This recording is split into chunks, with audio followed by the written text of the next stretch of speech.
محترم حضرات، معزز سامعین کرام، نبی کریم صلی اللہ علیہ وسلم نے ایک حدیث پاک میں ارشاد فرمایا، طلب العلم فریضۃ علی کل مسلم، علم کا حاصل کرنا ہر مسلمان پر فرض ہے۔ اب سوال یہ ہوتا ہے کہ کتنا علم حاصل کرنا فرض ہے؟ تو اس کا جواب یہ ہے کہ زندگی گزارنے میں انسان کو جس چیز کی ضرورت پڑتی ہے تو اس موقع پر اس چیز کا علم حاصل کرنا یہ فرض ہو جاتا ہے۔ آدمی ایمان لایا، اسلام قبول کیا، نماز کا وقت ہوا تو اب نماز کا علم حاصل کرنا اس کے اوپر فرض ہو گیا کہ نماز کس طریقے سے پڑھی جائے گی۔ آدمی کے پاس مال و دولت آیا تو اب آدمی کے اوپر اس کی زکوٰۃ کا علم حاصل کرنا فرض ہو گیا۔ حج کا موقع آیا، اس کے اوپر حج فرض ہے تو اب حج کا علم حاصل کرنا فرض ہو گیا۔ آدمی کاروبار کر رہا ہے تو کاروبار کا جائز طریقہ کیا ہے، کس طریقے سے کاروبار کیا جائے، کس طریقے سے خرید و فروخت کی جائے، اس کا علم حاصل کرنا یہ فرض ہو گیا۔ تو یہ ہے اس حدیث کا مطلب کہ علم دین کا حاصل کرنا ہر مسلمان مرد اور عورت پر فرض ہے۔ مکمل عالم بننا اور اس کی تمام جزئیات کا اور تفقہ فی الدین یعنی اس علم دین کی کو جو ہے مکمل گہرائی کے ساتھ حاصل کرنا یہ فرض کفایہ ہے۔ لیکن جس موقع پر جس چیز کی ضرورت انسان کو پیش آئے اس کا علم حاصل کرنا یہ فرض ہو جاتا ہے۔ شادی بیاہ کا موقع آ گیا، نکاح کا موقع آ گیا تو اب اس شادی کا علم حاصل کرنا کہ شادی کس طریقے سے کی جائے، سنت طریقہ کیا ہے شادی کرنے کا، بیاہ کرنے کا، کون کون سی رسمیں ناجائز ہیں، تو ان تمام چیزوں کا علم حاصل کرنا اب یہ اس کے اوپر فرض ہوگا۔ ایک حدیث پاک میں آتا ہے، نبی کریم صلی اللہ علیہ وسلم نے ارشاد فرمایا کہ قیامت کے دن ہر انسان سے 5 سوال ہوں گے، جب تک ان 5 سوالوں کا جواب نہیں دے دے گا اللہ کے سامنے سے قدم نہیں ہٹا سکتا۔ وہ 5 سوالات کیا ہیں؟ دیکھیے اللہ تبارک و تعالیٰ کا کتنا بڑا رحم، اس کا فضل ہے کہ اللہ تبارک و تعالیٰ نے پہلے ہی وہ سوالات بتلا دیے۔ اگر دنیا کے اندر بھی کوئی امتحان ہو، کوئی پیپر ہو کالج میں، اسکول وغیرہ میں، تو جب پرچہ سامنے آتا ہے اسی وقت سوالات کا پتہ چلتا ہے کہ کیا کیا سوال آئے ہیں۔ لیکن اللہ تبارک و تعالیٰ نے پہلے ہی پرچہ آؤٹ کر دیا کہ بھئی یہ سوالات ہوں گے، ان کی تیاری کر کے آنی ہے۔ وہ سوالات کیا ہیں؟ حضرت ابو برزہ اسلمی رضی اللہ تعالی عنہ سے روایت ہے، وہ فرماتے ہیں، فرمایا رسول اللہ صلی اللہ علیہ وسلم نے، لا تزول قدم عبد حتی یسأل عن عمرہ فیما افناہ۔ حضرت ابو برزہ اسلمی رضی اللہ تعالی عنہ سے روایت ہے، وہ فرماتے ہیں کہ رسول اللہ صلی اللہ علیہ وسلم نے ارشاد فرمایا کہ قیامت کے دن جب تک انسان سے 5 سوال نہیں ہو جائیں گے تو اللہ کے سامنے سے قدم نہیں ہٹا سکتا۔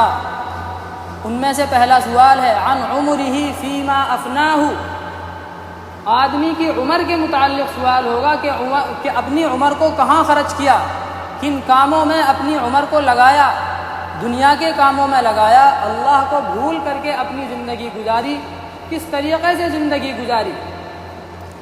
وعن علمہ فیما فعل، اور علم کے متعلق سوال ہوگا کہ کتنا عمل کیا۔ ایک روایت کے اندر آتا ہے ماذا عمل فیما علم، کہ جو علم حاصل کیا تھا اس پر کتنا عمل کیا۔ جو بھی انسان کو کوئی اچھی بات معلوم ہو تو اس پر کتنا عمل کیا۔ آج کتنی باتیں ایسی ہیں کہ ہم کو معلوم ہے کہ یہ ناجائز ہیں لیکن ہم اس کو پھر بھی کر رہے ہیں۔ یہ اسلام کے اعتبار سے، شریعت کے اعتبار سے، سنت کے اعتبار سے صحیح نہیں ہے لیکن ہم اس کو پھر بھی کر رہے ہیں۔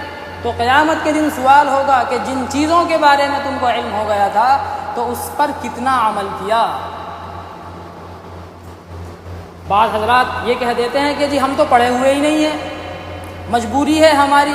تو دیکھیے جہالت اور جاہل ہونا، علم دین کا حاصل نہ کرنا، یہ کوئی اللہ کے یہاں عذر نہیں ہے۔ یہ قیامت کے دن عذر نہیں چلے گا کہ ہم نے تو کچھ پڑھا ہی نہیں تھا، اس لیے کہ آپ صلی اللہ علیہ وسلم نے پہلے ہی فرما دیا طلب العلم فریضہ، علم دین کا حاصل کرنا فرض ہے، حاصل کیوں نہیں کیا؟ پھر سوال یہ ہوگا کہ حاصل کیوں نہیں کیا؟ اگر اللہ کے سامنے یہ جواب دیں گے کہ ہم کو تو کچھ پتہ ہی نہیں تھا، ہم تو جاہل تھے، ہم تو عالم نہیں تھے، تو پھر سوال یہ ہوگا کہ حاصل کیوں نہیں کیا؟ دنیا کے اندر اگر کوئی آدمی ہٹا کٹا ہو، اس کے ہاتھ پیر چلتے ہوں اور وہ بھیک مانگنے لگے تو لوگ اس کو کیا کہتے ہیں کہ بھئی جب تیرے ہاتھ پیر صحیح ہیں تو کماتا کیوں نہیں ہے؟ کوئی اس کا عذر قبول نہیں کرتا۔ لوگ اس کو کہتے ہیں کہ جب زندگی تیرے پاس ہے، ہاتھ پیر صحیح سلامت ہے، تو کماتا کیوں نہیں ہے؟ اس کی بیوی اس کو چھوڑ کر کے بھاگ جائے گی، چلی جائے گی اپنے گھر، کہ یہ تو کچھ کماتا ہی نہیں ہے۔ تو اسی طریقے سے اللہ تبارک و تعالیٰ سوال کریں گے کہ علم حاصل کیوں نہیں کیا؟ شادی بیاہ کا تم کو علم تھا، شادی بیاہ سنت کے مطابق کیوں نہیں کی؟ لباس سنت کے مطابق کیوں نہیں رکھا؟ اپنا چہرہ مہرہ سنت کے مطابق کیوں نہیں رکھا؟ اور تیسرا سوال ہوگا وَعَنْ مَالِهِ مِنْ أَيْنَ اكْتَسَبَهُ، مال کے متعلق سوال ہوگا کہ کہاں سے کمایا مال؟ من أَيْنَ اكْتَسَبَهُ، مال کو کہاں سے کمایا؟ جھوٹ بول کر کے کمایا، دھوکہ دے کر کے کمایا، حلال طریقے سے کمایا، حرام طریقے سے کمایا؟ اور پھر چوتھا سوال ہوگا وَفِيمَ أَنْفَقَهُ، کمایا لیکن پھر اس کو خرچ کہاں کیا؟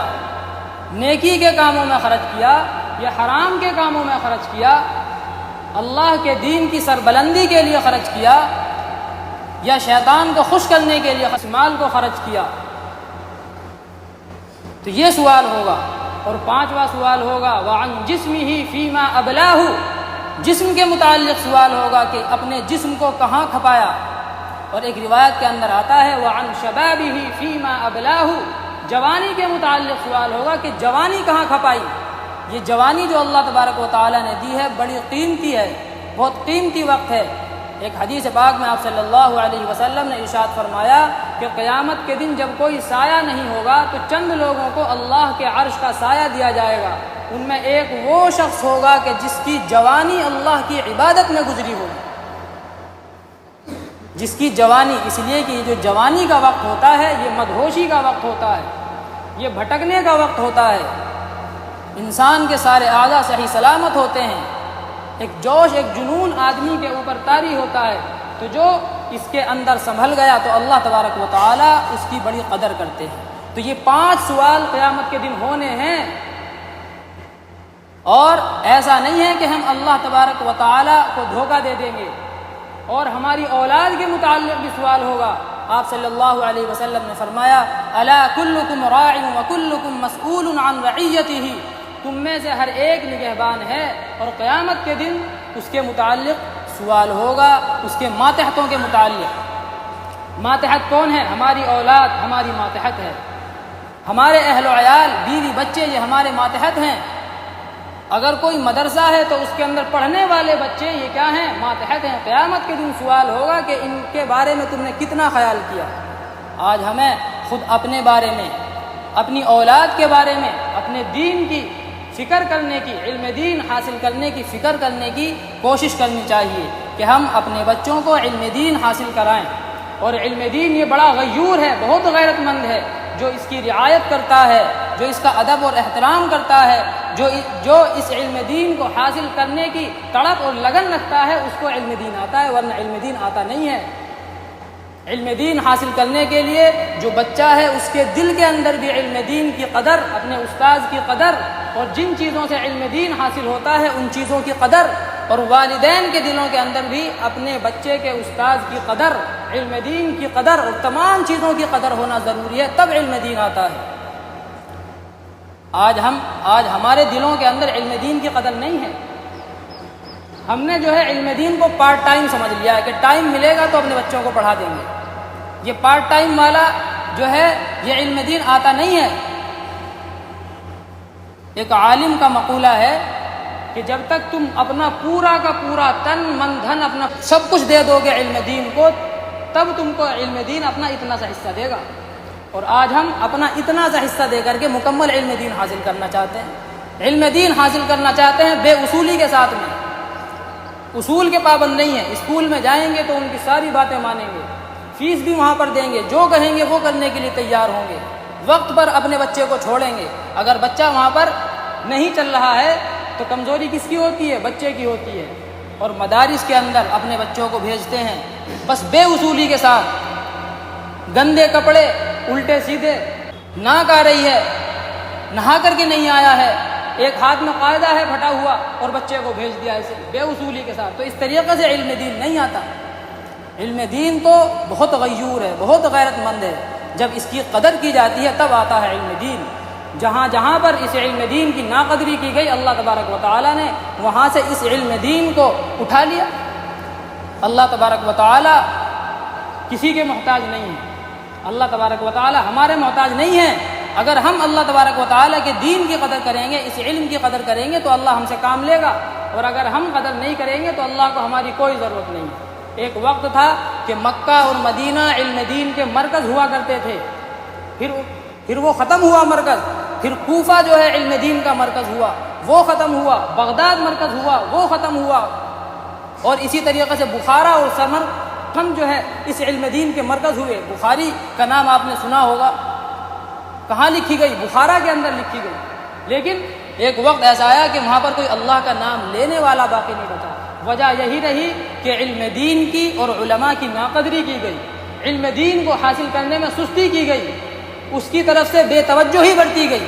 تو اللہ تبارک و تعالی نے مختلف اوقات میں مختلف جگہوں کو اس علم دین کا مرکز بنایا. ایک وقت ایسا آیا کہ ہندوستان علم دین کا مرکز رہا، اور اگر اس علم دین کی ناقدری کی گئی تو اللہ تبارک و تعالی کسی اور جگہ کو مرکز بنا دے گا. اللہ کی کسی سے کوئی رشتہ داری نہیں ہے. اللہ کو تو کام لینا ہے، سب اللہ کی مخلوق ہے، کسی سے بھی کام لے سکتا ہے. بہرحال کہنے کا مقصد یہ ہے کہ ہمیں علم دین کی قدر کرنے کی ضرورت ہے. قیامت کے دن سوال ہوگا علم دین کے متعلق کہ کتنا عمل کیا، اور اولاد کے متعلق بھی سوال ہوگا کہ اپنی اولاد کو علم دین پڑھایا یا نہیں پڑھایا.